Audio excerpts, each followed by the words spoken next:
Okay, I'll share my opinions now.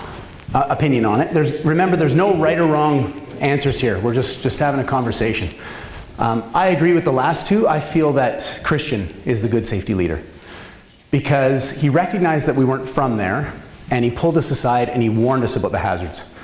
And that reminds me of part 2 of the Canada Labour Code, the 3 fundamental rights of all Canadian employees. The first one, the right to know about the hazards in your workplace, right? So he kind of, in a workplace setting, he kind of gave us that. He also, I believe you mentioned it, he told us not to run, and he himself didn't run. So he did what he said he would do, right?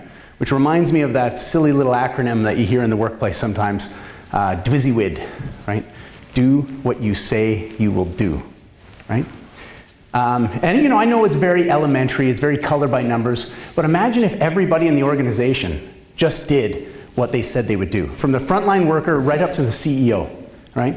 You know, they followed their personal HSE commitment letter that they'd written on January 1st, or they'd followed the safe job procedures, or what they'd written on that day's tailgate. Imagine the positive impact we could have on the safety culture, and especially reducing incidents in the workplace.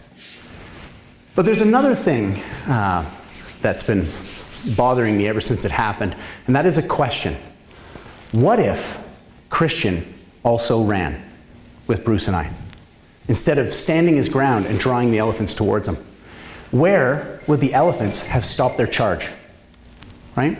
So his act of standing his ground potentially saved our lives, right?